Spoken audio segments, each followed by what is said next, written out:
In this presentation, we're going to talk about remedies for church growth pathology. It's so important for us to not only know that there are diseases in our churches, but also how we can cure them, how we can deal with them. Get ready, we're going to look at remedies for church growth pathology.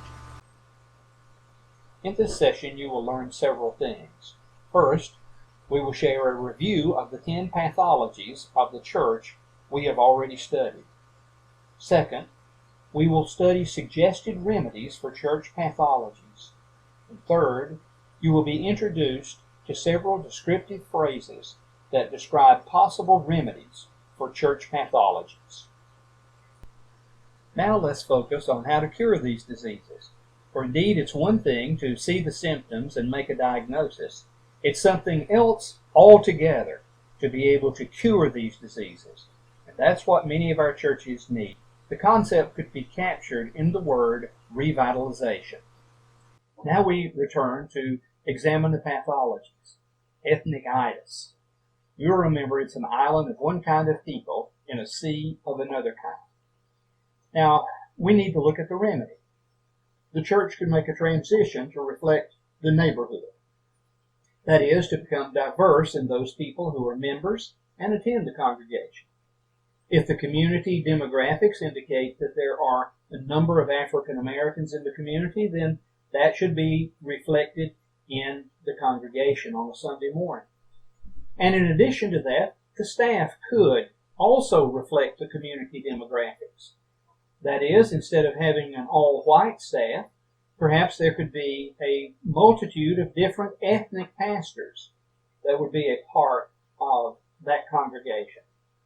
Or they could give their property to another congregation that does reflect the neighborhood. Or perhaps they could become a multi-congregational church. That means there would be more than one ethnic group meeting in the church facility. Or they could relocate, sell their property, and move to where the core of the members live. You remember we talked about the fact that members will drive back as long as their children are with them. But then soon after their children graduate and move on, then those members have a tendency to find other churches. So they could sell their property and move to where the core of the members live. If ethnic itis is terminal, as C. Peter Wagoner has suggested, then it is essential that a church solve this issue, or it will die. Number 2, ghost town. A rural or small town church that is running out of people. It's just simply the fact that the community is leaving the town behind and also the church. That can happen when an Air Force base or a military base closes someplace in our country, and the economy of that town was built around that particular military installation or industry, and it does happen in our country. What would some potential remedies be? Well, target the remaining residents and make a concerted effort to reach those people with the gospel of Jesus Christ. Another suggestion might be to use bivocational pastors or use a lay pastor to maintain what is left of the congregation. Allow the church to move toward a natural death with dignity. There are about 11 churches every day that die in the United States of America. Perhaps the church could merge with another congregation. This isn't done very much in our country, but it is a viable alternative. And then another possibility would be simply to relocate. People blindness. That is, the church is oblivious to differences that exist in the community. Some suggested remedies would be celebrate cultural differences. If you happen to be in a community that is Hispanic, it would be perfectly natural to share with them in some of their celebrations, that is Cinco de Mayo, or other celebrations that they would be involved in, and use it for an evangelistic opportunity, or to provide ministry and programming options that would target this group. Minister in ways that are meaningful to each group, and then a final suggestion would be attempt to remove cultural barriers to evangelism. Evangelism is the bottom line. We want to reach people for Christ. And this would be a way that one could do that.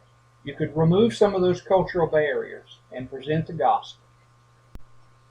Number 4 is biblical blindness. It's a failure to believe and or adhere to major biblical tenets.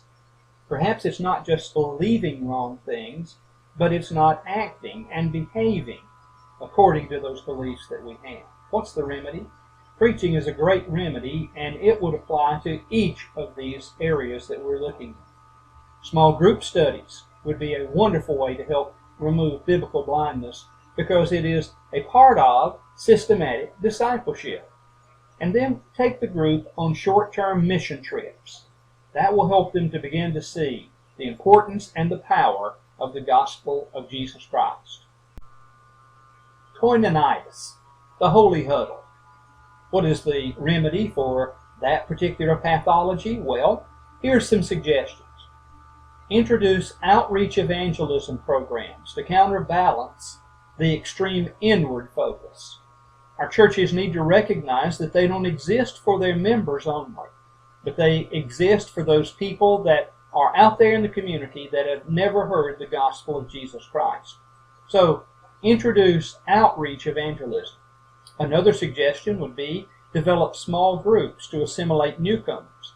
It's absolutely essential that newcomers have an understanding of the basics of the Christian faith in a new members class, and to assimilate them, that is, to help them find friends and a place to minister. Then move people from maintenance positions to outreach-oriented ministry. And last, cultivate positive, welcoming atmosphere for visitors. Every visitor, when they come into our parking lots, should be welcomed and greeted, and that greeting should continue all the way into the Sunday school classroom or into the worship center. And then afterwards, a warm greeting and maybe an invitation to lunch is certainly welcomed by those who visit our congregations. That helps us to get out of our holy huddle. Comfortitis is satisfaction with the status quo. The remedy, here again, preaching, is a wonderful place to start. And then demonstrate the history of non-growth. That is, make the congregation aware of their non-growing status. Then look for examples of turnaround churches. Churches that have perhaps been on the decline and then suddenly were re-energized, revitalized, and became growing, thriving churches. And here again, short-term mission trips can do a lot to remedy comfortitis. Here are some potential remedies for sociological strangulation. And that means that physical facilities cannot handle more people. You could provide visitor or parking spaces by finding spaces off-site or relining your parking lot to take advantage of space that was not properly utilized. Second, you could go to multiple services. This is always a good solution, but it is typically a temporary solution. Find unused space. I've known of pastors who have found places like the baptistry that's unused on a Sunday morning typically, and they've used that, or the kitchen area could be used for a Sunday school class, for example. Plant a new church. This could be a great vision for any church that has run out of space. Plant a new church somewhere, or build a new facility. And then the last thing that I would mention would be utilize homes or businesses. You could provide space for Sunday school, small groups, and even worship in the homes of individual members, or in businesses that are located close to the church facility. Those businesses would be a great place to have a Sunday school class, and so would the individual members' homes. Number 8 is pew paralysis, arrested spiritual development. The remedy could be discipleship. Enroll the person in strong discipleship classes.